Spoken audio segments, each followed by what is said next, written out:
The plains stretched out like a judgment with no appeal, flat and merciless beneath a sun that burned everything honest and left lies standing. Dust rolled across the land in low sheets, whispering against fence posts and the bones of cattle that had failed to outrun drought. Somewhere far off a hawk cried, and the sound carried longer than it should have, as if the land itself was listening.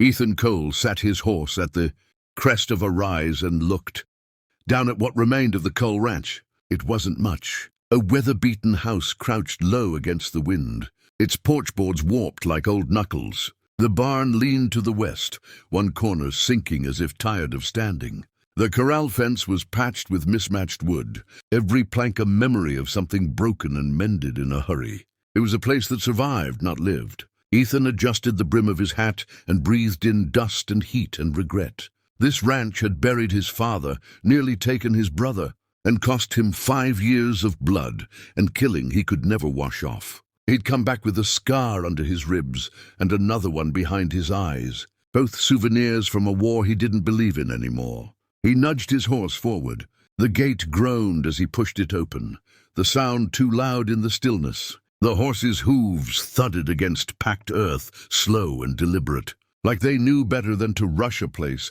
that held ghosts. Inside the house, the air smelled of old wood, cold ashes and loneliness. Sunlight filtered through thin curtains, striping the floor like prison bars. Ethan set his saddle down and rolled his shoulders, feeling the ache settle where it always did. He hadn't come back for peace. Men like him didn't get peace. He'd come back because the ranch needed hands, and he was tired of burying hired help.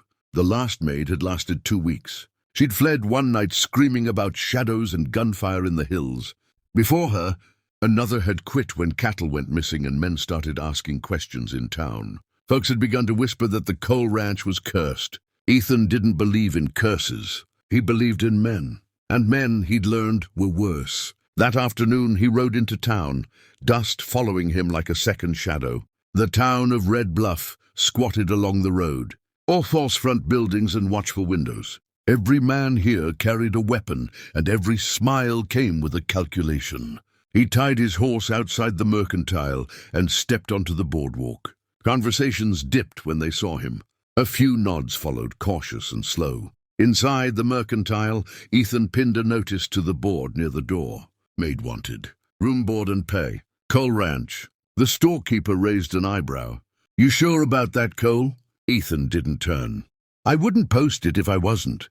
The storekeeper hesitated. You know folks are saying. Ethan faced him then, eyes flat as winter ground. I know what folks say. He left before the man could finish. By sundown, the wind shifted. Storm clouds gathered far off, purple and heavy, promising rain that might never come. Ethan sat on his porch with a cup of bitter coffee, watching the horizon darken. That's when he saw her. She stood at the edge of the property, just beyond the fence, still as a post. No horse, no pack, just a woman wrapped in earth-toned cloth, her black hair braided down her back, her posture straight, despite the miles that must have carried her there. Ethan's hand drifted, unthinking, toward the revolver at his hip. She didn't move. Slowly, deliberately, he stood and walked down the porch steps. Each step creaked under his weight, announcing him. He stopped several paces from the fence. "Ranch is private," he called. "You lost?"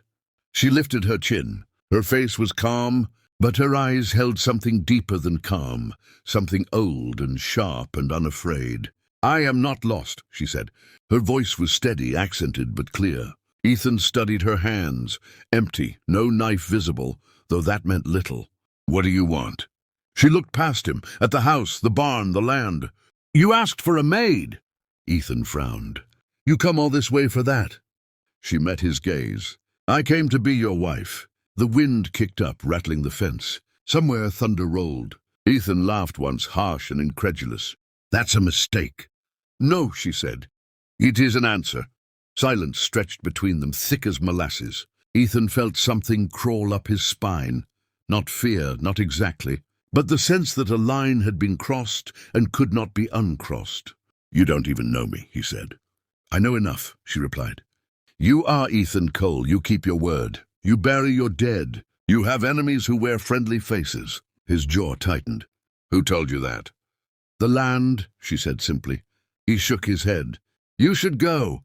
She didn't. "If I do, men will follow me." That caught him. "What men?" She looked toward the hills. "The ones who have been taking your cattle. The ones who want your land because it sits between roots they need."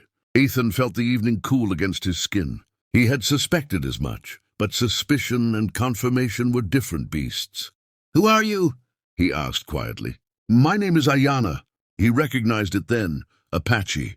The word settled heavy between them, weighted with blood and history and mistakes carved into the earth. "You're brave," he said, not kindly. "I am honest," she replied.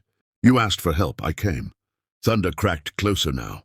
The first drops of rain struck dust, turning it dark and rich-smelling. Ethan looked at the house, the failing ranch, the war he'd left but never escaped. He thought of the men circling like wolves, and of the notice he'd pinned without hope. "Come inside," he said at last. "Storm's coming." Ayana stepped through the gate. The rain fell hard then, drumming against the roof, washing dust into mud. Inside the house, she stood quietly while Ethan poured coffee into a second cup he hadn't planned on needing. "You'll sleep in the spare room," he said. "This isn't what you said it was." She took the cup, warming her hands. "Things become what they need to become." That night, Ethan lay awake, listening to the storm and the unfamiliar sound of another presence in his house. Outside, horses moved in the dark. Somewhere beyond the rain, men watched. And for the first time since coming home, Ethan understood that asking for help had set something irreversible in motion. The plains did not forgive weakness, but sometimes they rewarded courage.